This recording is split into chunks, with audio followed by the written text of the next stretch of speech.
SoCal Filipinos presents Nurse Unseen with director, producer, and lead editor Michele Josue, producer Carlo Vallejo. Nurse Unseen makes its West Coast LA premiere at the Los Angeles Asian Pacific Film Festival held at the Aratani Theater in Los Angeles on May 6th. Get your tickets now. Please welcome your host, Janice Villanueva.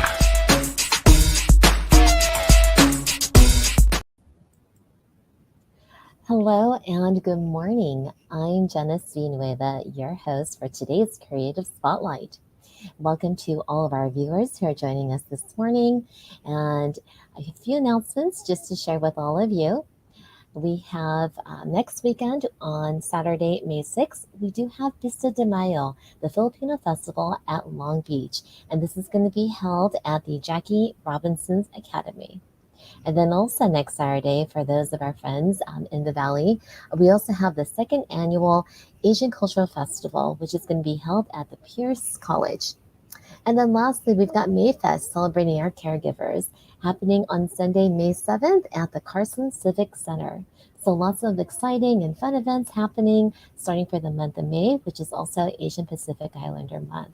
So to find out more about other upcoming events in the SoCal area, please be sure to check out our website at SoCalFilipinos.org. All right, with that said, let's go ahead and bring in our special guest. We have Michele Josue, director, producer, lead editor, and Carlo Vallejo, producer of Nurse Unseen. Welcome. Hello, Michele, Carlo. Appreciate you both being here with us this morning. Good morning. Thanks so much for having us. Yes, thanks for having us, Janice. And where are you both chiming in from? Are you guys here on the East Coast with me, or are you East Coast, West Coast with me, or are you elsewhere? I'm in Glendale, so I'm here in SoCal. And I'm coming in from Hotlanta in Georgia, South. Wow, very cool. Yeah. All right, sounds good. All right, with that said, we're going to go ahead and just just get into the interview. It's been a couple years, right?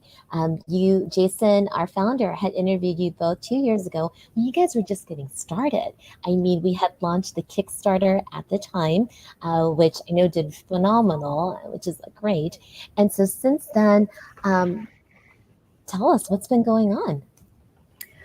It's been a long journey. I mean, I remember that interview really well. The whole film actually kicked off because we were chatting with Jason and Mary Grant in a clubhouse room. And that was when Carlo and I were just talking about the idea of creating Nurse Unseen.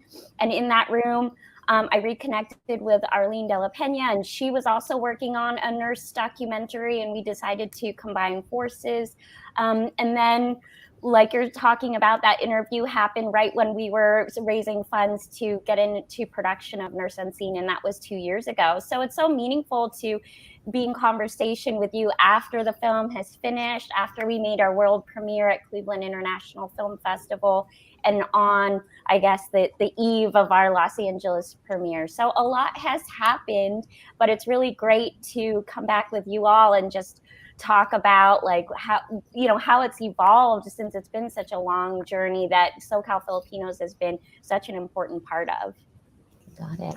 And we, we're just excited for you guys because again, you're right, in those last 2 years, so much has happened. So looking forward to you guys sharing a little bit of that with us here today. Now, we may have some folks who weren't part of that interview, who got a chance to watch that interview a few years ago. So if you could, you tell us a little bit about Nurse Unseen? Sure. So Nurse Unseen is a feature documentary that essentially shares the story of our Filipino-American nurses, going all the way back to the history of American occupation and how that had so much to do with why there's so many Filipinos that became nurses and then immigrated to the United States, all the way up to the present day and how our nurses were so disproportionately affected by the pandemic and by COVID. There was a statistic that came out in September 2020 that really was a catalyst for the film. National Nurses United came out with a report that outlined how Filipino nurses make up only 4% of the registered nursing workforce in the United States.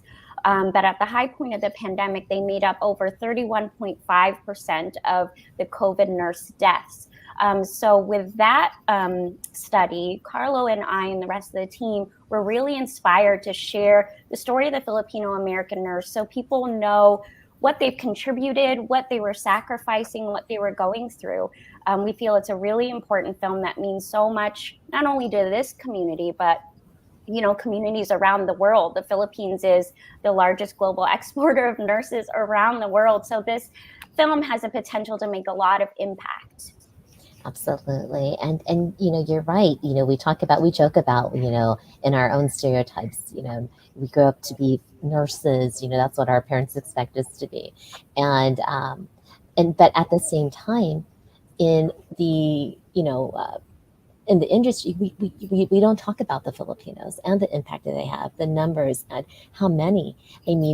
How our countries have relied on in bringing in Filipinos from the Philippines to help support and take care of our patients here on the stateside. So it's great that you guys have put together this project, created a documentary out of it to bring all of that awareness, to fruition, not just to this Filipino community, but just all around globally. So it's absolutely amazing. Now, what challenges, outside of fundraising, if you will, did you guys experience as you were collaborating and putting this documentary together? Carlo, do you want to, I've been Sure. hogging it. No. I have so much to say about this, but I'm like, Carlo, you chime in. Thanks, Michelle. And Jonas, you hit the nail on the head. Funding has definitely been the most difficult part of this film, right? And as Michelle mentioned, we've worked on projects before, and we have been very fortunate to work on projects where we've had the support of, a global streaming platform like Netflix. But with this particular story, because we wanted to really tell it our way, we wanted to go the independent route. So we wanted to fundraise, produce the film, and make the film the way that we wanted to make it.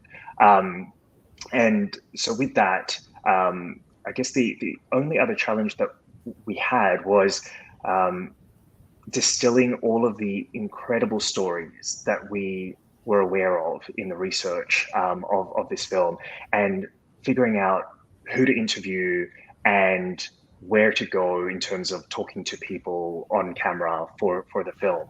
So we started with Professor Kathy Sinisa Choi's book, Empire of Care. That was really our foundation, and that's where a lot of the inspiration from the book informed the documentary.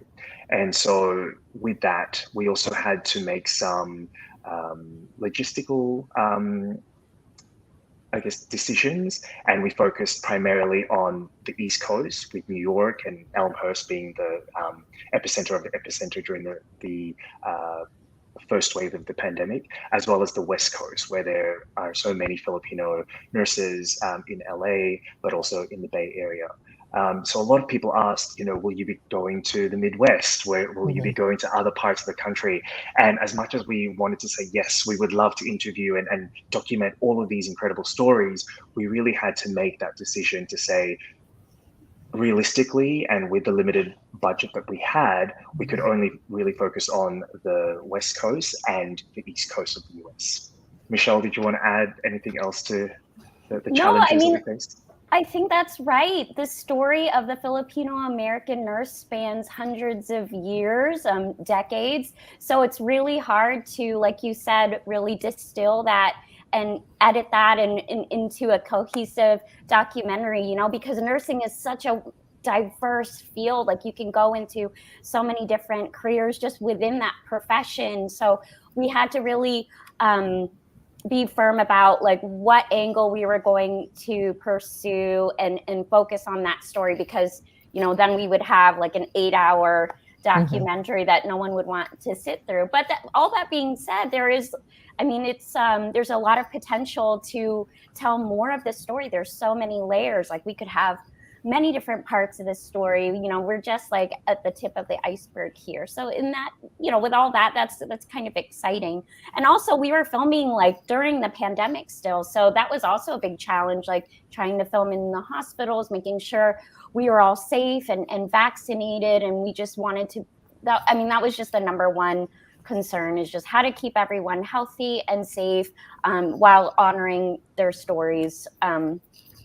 So it's really hard being an independent documentary filmmaker, but you got to just work with what you have. Absolutely. And you guys have done really well with it. And maybe I'm sensing that there could be a part 2, right? Or maybe a part 3 in the future. We'll see there. Okay. So then, and that was actually going to be one of my questions, is how did you guys go about, deciding who to interview? I imagine, but you had already mentioned it, how to focus and hone in on specific target area, of course. And so it's good that you guys had your resources and you guys were able to, and was it hard to have the interviewees, to find interviewees? Did you guys come across, or were people eager? Were the nurses ready to speak to you? Yeah, I think there, again, because there's so many nurses and so many wonderful and poignant, powerful stories to tell, we just didn't have that shortage. So, I think we ended up interviewing like over 20 people. So the film is essentially like a tapestry of voices across all different generations, telling, this one story of the Filipino nurse from American occupation all the way to present day. But yeah, we didn't have a difficulty at all, like finding people to talk to. I think that speaks to the need to tell a story like this. Like, the Filipino nurse hasn't really been centered in mainstream media the way that they should be. We joke in the film, it's an awful joke, but like how we don't get enough representation in the media. Like, where are they in ER and Grey's Anatomy? That picture is starting to change. But for so long, you weren't seeing Filipino nurses front and center on those medical shows. So our film hopes to change that. And that's why, we're here and we have so much support, because so many people believe in that same mission. There was definitely a lot of that word of mouth. So once we announced that we were working on this project with Arlene and Joe Arciaga, our other producer, who is a registered nurse, people started to suggest other people who we should interview. So as Michele mentioned, one of the topics that we pick up in the documentary is about the lack of representation of Filipinos in medical drama. So we were able to speak to Dr. Anthony Ocampo, who wrote a Color Lines article about that lack of representation. And I know that, I'd mentioned Professor Troy. We also spoke to Dr. Kevin Nadal in New York City, who's a distinguished professor at John Jay College.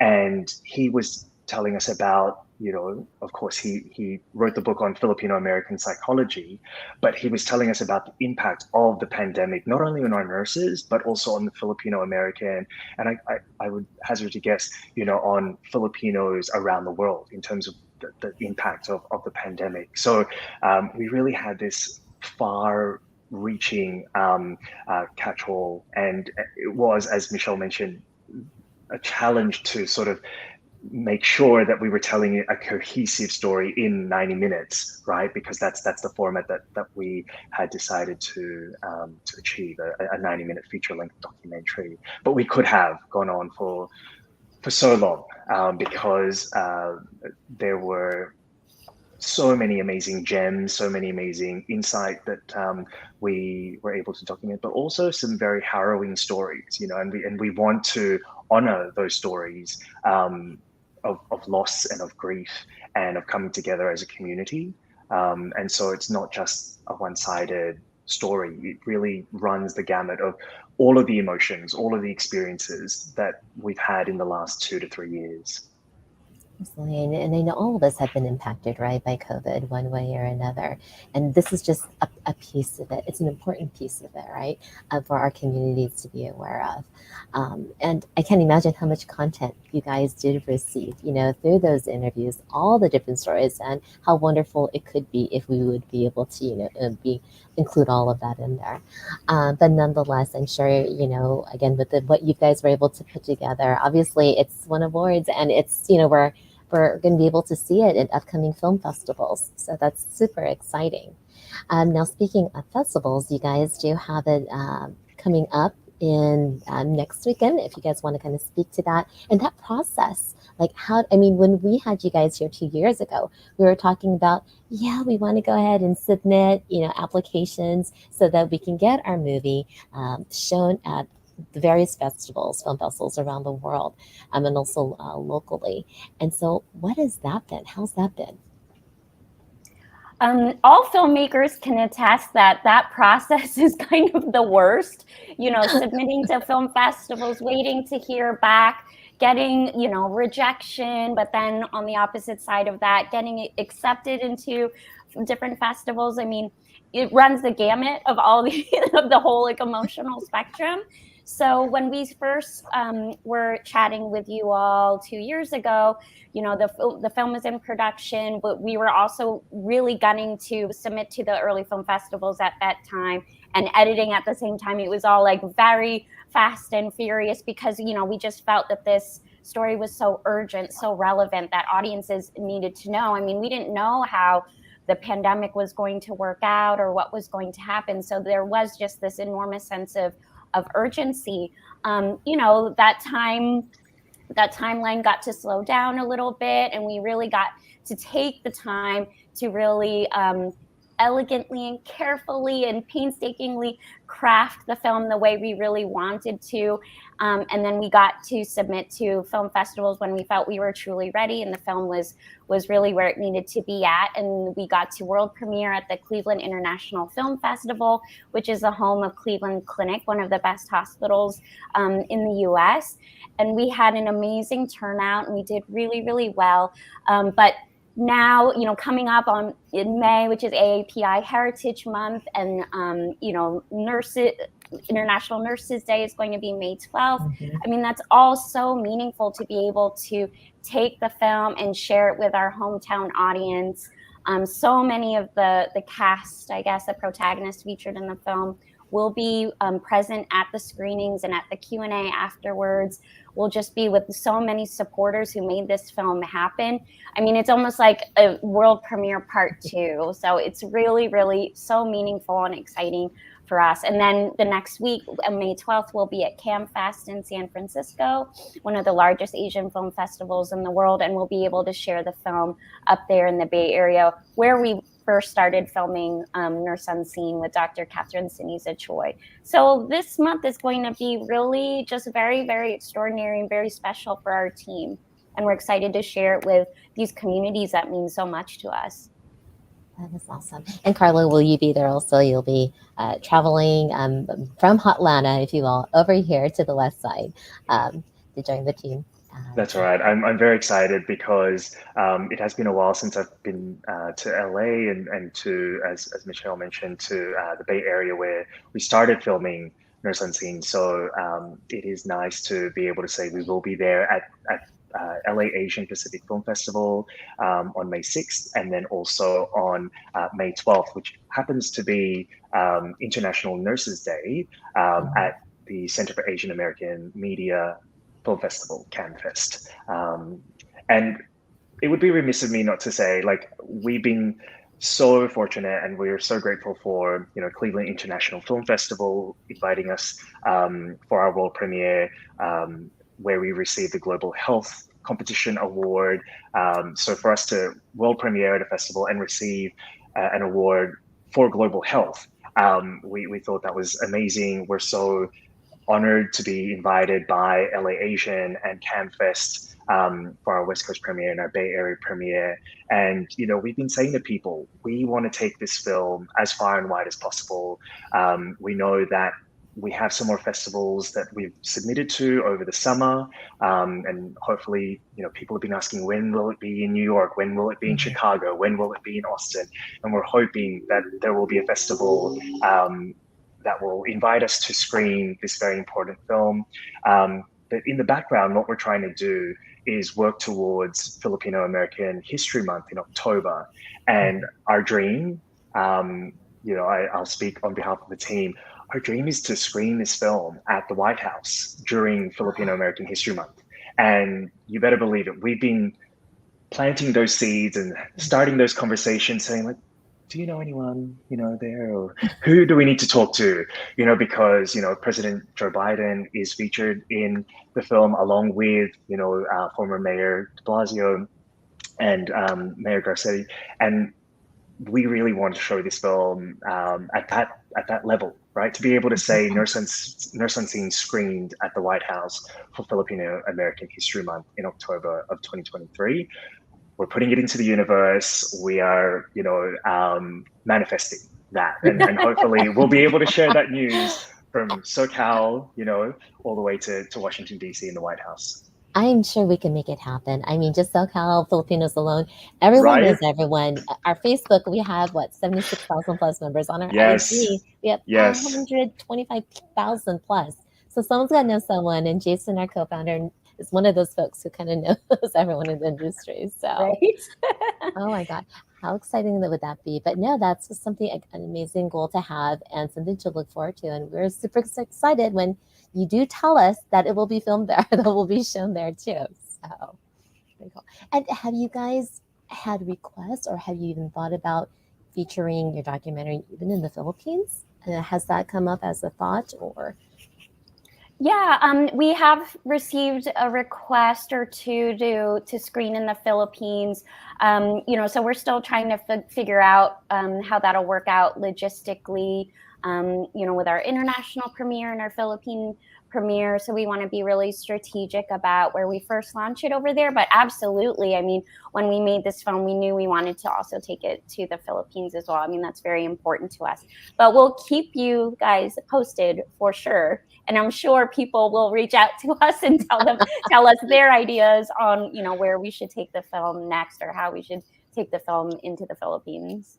That's right. We, as Michelle mentioned, we are a very independent outfit, especially for this project. So we don't have a sales agent. We are doing all of this work ourselves. And so, we have received invitations via social media, via Instagram, via Facebook, saying, I think this film could really play well at this festival. So we welcome any and all of those requests. And as Michelle mentioned, once we get that strategy in place in terms of where we will premiere internationally, we would love to take it to the Philippines as well, just because there's so much, there are so many connections, so much history that I didn't know about, being born in the Philippines, growing up in Australia, and then moving to the US. This is an education for me as well. And we would love to share that not only to the Philippine diaspora here in the US, but back in the Philippines and around the world. It would be amazing to share. Absolutely. And how amazing would that be to also bring it back to your home country, right, of Australia too. So that's wonderful. All right, we're going to switch gears here just a little bit. Today is the last day of Filipino Food Month. And if I recall, I know, right? Doesn't mean that we stop going to Filipino restaurants, establishments, or dessert spots. We still will continue to support all of them. If I recall, there was this conversation about Michelle, your not so favorite food, right? Filipino food. The whole raisin debate, right? That has not changed. Yes, it changes in 2 years. It has not changed at all. No, hot topic. Michelle, are you into raisins? No, I'm sorry. Yeah, so I've always been like that since a little girl. Like, you bite into a lumpia and you're so excited, and then you stumble upon a sad little raisin that just shouldn't be in there. I'm not into it. I'm so sorry. It's a travesty. I'm just saying, I bite into an empanada and you oh my gosh, yeah. taste, and you're like, no. Yeah, girl, no, you shouldn't go here. Like, It's like, thank you, but no. Did you not see our aw. interview 2 years ago? No reason. Kidding. All right. That's But with that, funny. yeah, I know. And so is lumpia still your favorite food, or has that changed? Well, it is because I'm gluten free, not by choice. So Mhm. I long, to eat lumpia Shanghai, lumpia in every form. So I do miss that. To bring it back to Nurse Unseen really quickly, one of the notes that we got when we screened it with a really wonderful group of nurses who saw an early cut of the film, they were like, where's the Filipino food? Like, we're not seeing, like, that is essential, like, to the nurse story. Like, if you're in the hospital, the Filipino nurses bring it and then you're eating it. Like, we need that. So we were able to tweak the edit and make sure that Filipino food gets a little bit of shine, at the Oh, end yeah. as it should. But yes, I love lumpia. I love a Filipino breakfast, like garlic rice, egg, longanisa, tocino. That's my jam. So good. And you're right. I work in healthcare, and that's the one thing we look forward to. Who's bringing the pancit? Who's bringing the Yeah. adobo, right? Or even some of the turon. Even we love Mm. turon. So, Yes. all right. And then, Carlo, how about you? I think last time you had also mentioned that there was a local food that was specific to your province from where you're at in the Philippines That's that you right. enjoy. Yeah, so Gensan is the tuna capital of the Philippines. So high up on my list is kinilaw, and that's Wow. usually something that my dad would make. And the last time we were in the Philippines as a family together, we actually had that. We had some tuna. He made some kinilaw on the beach, and there were some barbecue sticks, and it's just those memories are tied to the food and to the location and to the people you're around. But even in Hotlanta, where it can get quite warm on a rainy day, when it's cold, I long for arroz caldo. That was my favorite food growing up. My dad makes the best arroz caldo, and so actually, when Michelle and I were at the FANS conference in Seattle last year, we went to Hood Famous, and they had an arroz caldo, and it was delicious. So Yeah. that's definitely high up on my list as well. Yeah. Jen, I'm actually working on a new project with Billy Deck. He is a Chicago restaurateur. He has a restaurant called Sunda that is in Chicago and Nashville, and they're opening up more branches, and they feature a lot of Filipino food in addition to others, Asian food. But we're working on a Filipino food show. So we've been really getting to film in depth with all sorts of recipes and him cooking and discovering the recipes of his ancestors. So this is a topic that's very important to me, especially now.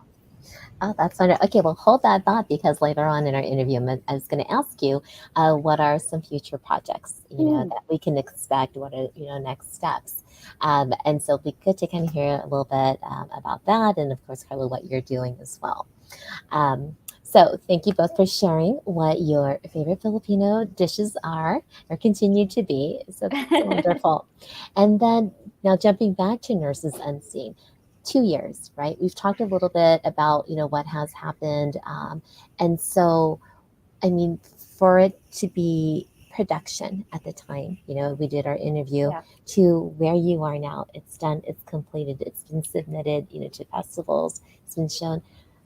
What's it been like in these last 2 years, especially with just everything that's going on? Yeah, I mean, it's been a hard 2 years. My family suffered a tremendous loss. So we had to just, personally, between my sister is a co-producer. She lost her daughter, my niece, to complications of COVID and a rare genetic disorder. Like, we really had to sort of reset and just take some time to regroup and just feel human again and be able to just put in the work to bring this film to the finish line. I mean, this film is really emotional for so many different reasons. Carlo mentioned it deals with topics of grief and mental health, burnout. That's an important section of the film. Asian hate. So, I needed to be I needed rest. I needed to take care of myself and be strong so that I could give myself, to the project and, give it the care that it needed, so that we could finish it and submit it to the film festivals. But even now watching it, I've seen it 1,000 times and it brings, tears to my eyes every single time. We became close with several protagonists of the film. Chantal Pomboin is the daughter of Merlin Pomboin, who's featured in the film. She's an ICU nurse who was hospitalized with COVID for 8 months in the hospital that she worked with.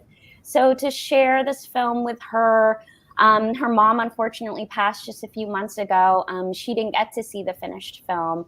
But Chantal was able to come to Cleveland and be with us for the screening, and she watched the film for the very first time at Cleveland at the world premiere, and just to be with her and other protagonists featured in the film, it's just a really intense experience. But we're all bonded by what we've all been through, what we've lost, and what it means for us for this film to exist, and for it to be sort of a legacy piece for the people that we've lost, that at least we have this, a testament to how much we love them, that this film exists for them. So it's been a really hard 2 years, but now that we're past it, it's something that I'm really proud of. I can watch Nurse Unseen and say, we poured all of our heart and soul into this project, and it's a testament to this really wonderful community and all these members that we love and miss to this day. And now you've got this documentary to just honor them as well, right? Yeah. To be that one thing that they can look at and watch and just remember too. So. Yes. And Carlo, how about you? How's it been for you for the last 2 years? Yeah, I think it has been a very difficult couple of years, both personally and professionally. So similar to Michele and Anna, my partner's mum suddenly passed away last April. And so that was a very big shock to our immediate family. And as Michele was saying, we just needed time to deal with that news and that change in our lives, and to be ready to share this film with our community and with the rest of the world. I think for me, I wanted to shout out, and just thank everyone who has supported Nurse Unseen. We actually launched a second Kickstarter a month before the world premiere at Cleveland. And I've said this before, crowdfunding is a full-time job. And if you only have to do it once, that's great. But, for us, we just looked at our bank account and our coffers, and we're just like, we're not going to be able to finish this film. And so it was the last resort, right? And so we just wanted to thank everyone for their generosity to say, we're so close, we had filmed everything, we had finished a rough cut, we had started submitting to film festivals, we had been invited to a film festival, to world premiere, but we just needed that extra bit of cash flow to finish, the color correction and the sound mix and the graphics and all of the deliverables to submit to the festivals and to screen at the festivals.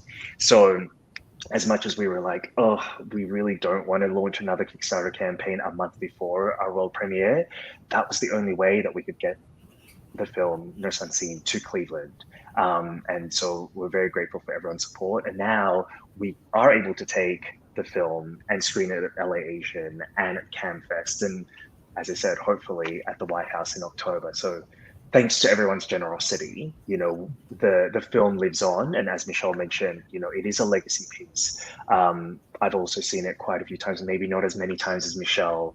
But even when we watched it with Chantel and Tiffany, the daughter of Rosary Castro-Alego, who's also a very important part of the film, and hearing their reaction, it was like their audible sobbing while watching the film.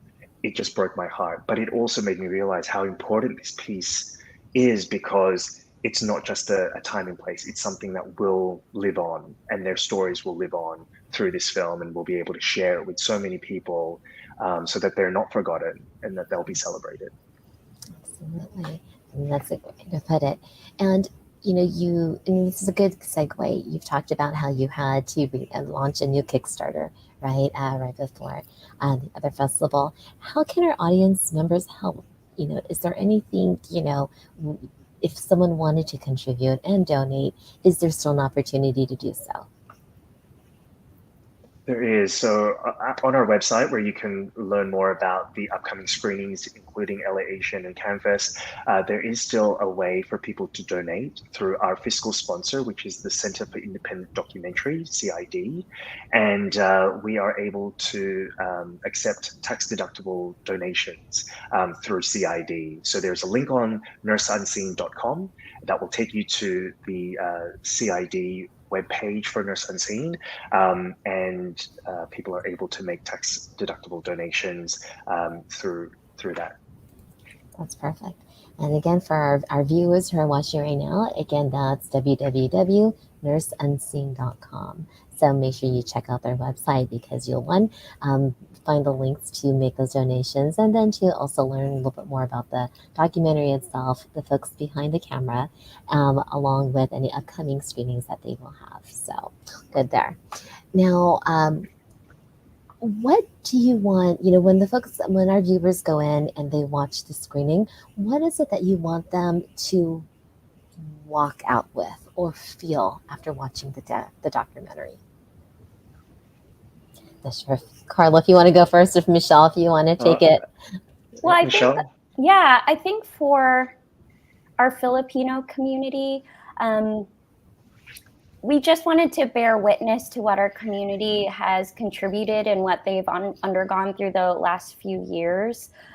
It's really about that visibility and that representation, and just uplifting our stories to, a mainstream level. Because if we're not telling our stories, who will?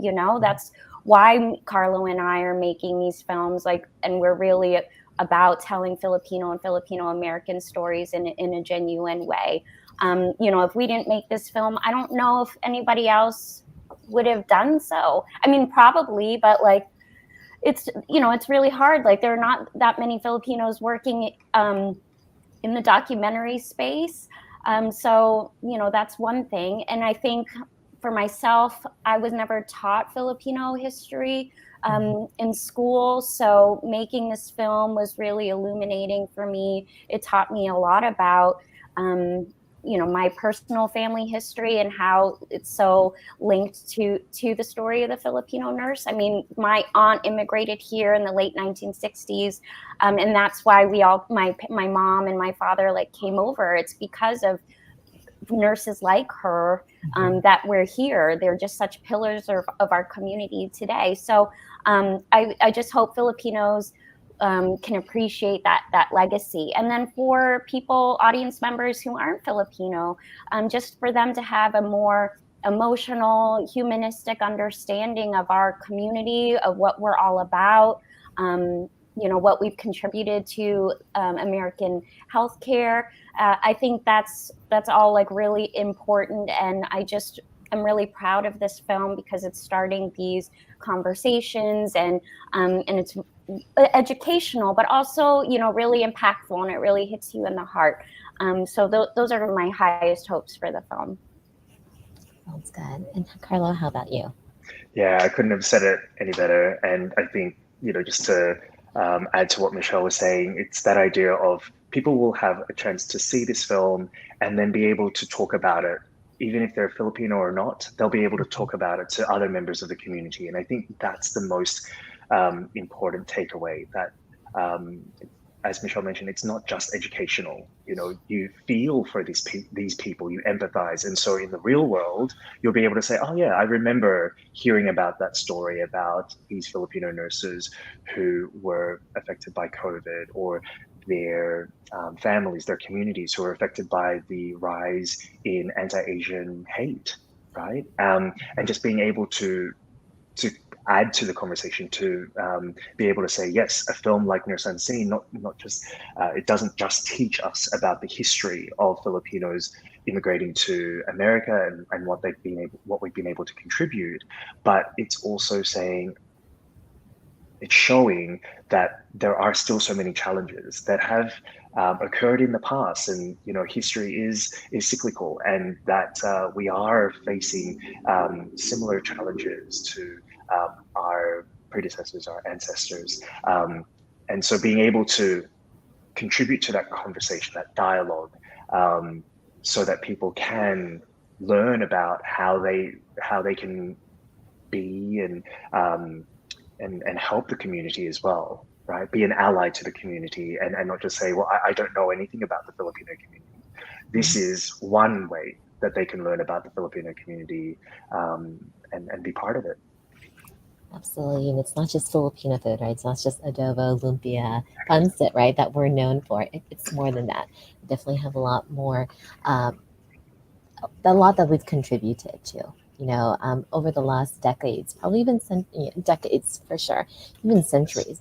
So it's great that, again, that you guys have come together, with this idea. I think, Michele, maybe that you had originally thought about, and, I think, Carlo, that you had already had some thoughts about, and for the two of you to connect and then have this project, that's going to be shown here in, next weekend, and just to see everything that you guys have gone through, and again, to be able to portray that on film, it's just super exciting. And again, we are grateful. You guys are almost like pioneers, right? To be able to surface Filipino nurses. And I know this is just the beginning. Michele, earlier you mentioned that this is just the tip of the iceberg. There's still so much more, right, that we want to do, whether it's on teachers or another community, or if there is a part two, there's just so much more. But for you guys just to kick it off and even just do it, it's great. It's really, I know we all appreciate it. No, thank you. Of course. All righty. So let's see here. Next projects, right? I mean, I'm not sure if how much you are able to share in terms of what you guys will be working on in the next year. Or would love to hear, what's in play. Yeah, so I mentioned a little bit earlier, I'm working on a food show with Billy Deck, who is a celebrity restaurateur and media host, and he's Filipino-American. So he wanted to have a deeper connection to his Filipino roots and flew to the Philippines to find his last living relatives and learn their recipes before they disappeared forever.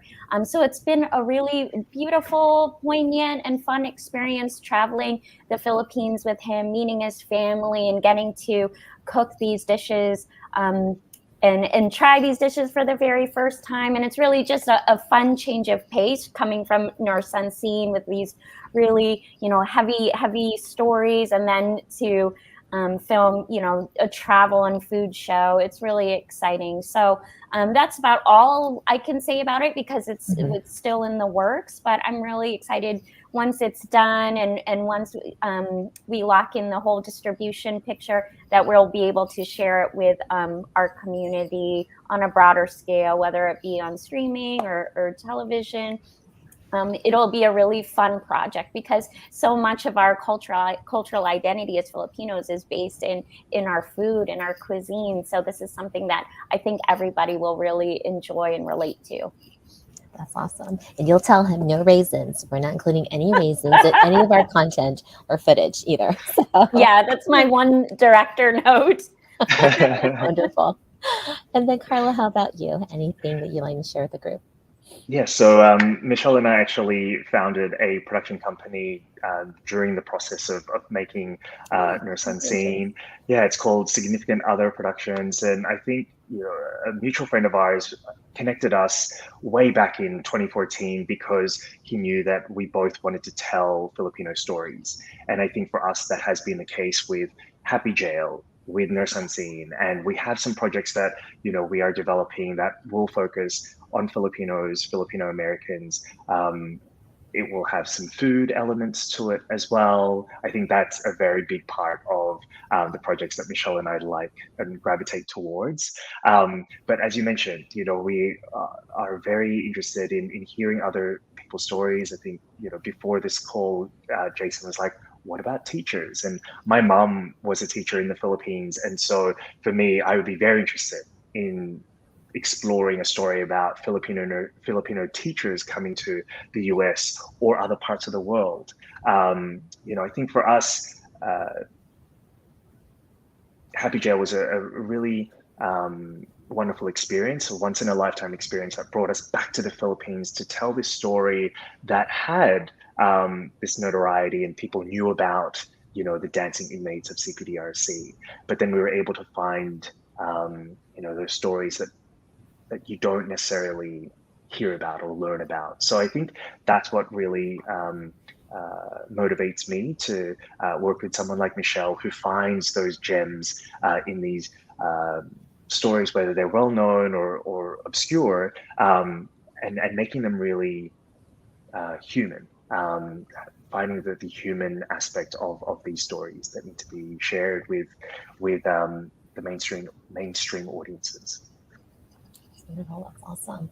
Wow, you guys are going to be pretty busy, all right, over these next few years here. So definitely looking forward to the outcome of those projects and seeing them. So good there.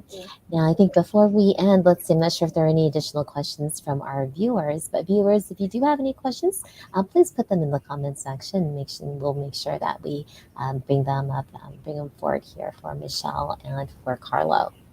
And then with that said, let's see, Michelle and Carlo, social media, how can we find you? How can our viewers learn a little bit more about you? You can find us at Nurse Unseen Doc on Instagram and Facebook. That's right, Carlo, right? At Nurse Unseen Doc. So if you follow us on Instagram and Twitter and Facebook at that handle, you'll be able to get more up-to-date updates on all this cool stuff that we'll be doing in the month of May, and then hopefully beyond that. And we're really accessible, so you can reach us, slide into our DMs and chat with us, ask us questions and stuff. And of course, go to our website where you'll be able to also reach us through there. Coming up this next week for our LA premiere, they put our film in a really big theater. It's like 800 plus seats. We really want to represent. So we hope you all can come out, bring your family, bring your friends, bring those nurses in your life, and come to this screening and support. I just am really excited, and I hope we'll have a really good turnout. So please help us fill that theater, show Los Angeles Asian Pacific Film Festival what we're all about. I just saw Chantel Pambuan commented and said, see you on Saturday. So we'll definitely see you on Saturday, Chantel. Thank you.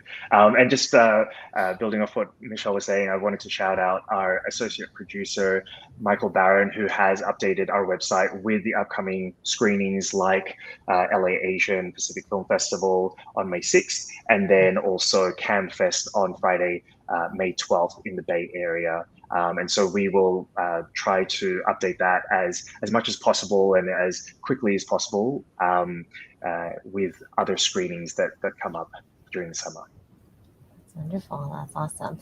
Again, congratulations to both of you on such a success with this project. Again, thank you for putting together this quality documentary. Right? That raises awareness of Filipino nurses.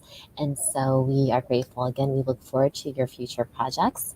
And thank you both for being here and again, giving us some information about Nurse Unseen. And for our viewers, one ask for you guys. Please, May 6th, Los Angeles Asian Pacific Film Festival, 4 p.m. buy your tickets. You can either go to their website, or you can even go to the Nurse Unseen website, where you will find a link for tickets. And if we happen to have any viewers from San Francisco, as Carla had mentioned, they also have CamFest, which is scheduled on May 12th, and with a showing at 7:15 at the Great Star Theater. So let's do our best to support our guest here today, along with all the people that have been involved with this amazing documentary. From the production staff to our interviewees, and just to everyone. It definitely means a lot. So, Michele and Carlo, thank you both so much. I'll look forward to seeing you guys next week.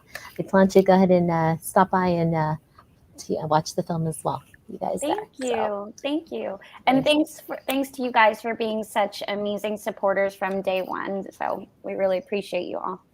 Absolutely. Thanks, Oh, we got Janice. someone who says, yeah, go ahead, Carlo. Sorry. Oh, no, I just wanted to say thank you, Janice. Thank you, Jason. And thank you to SoCal Filipinos. Absolutely. It's an honor to have you both here. So thank you both so much. All right. With that said, everyone, happy Sunday. Have a great rest of your weekend, and we'll see you soon. Thank you all.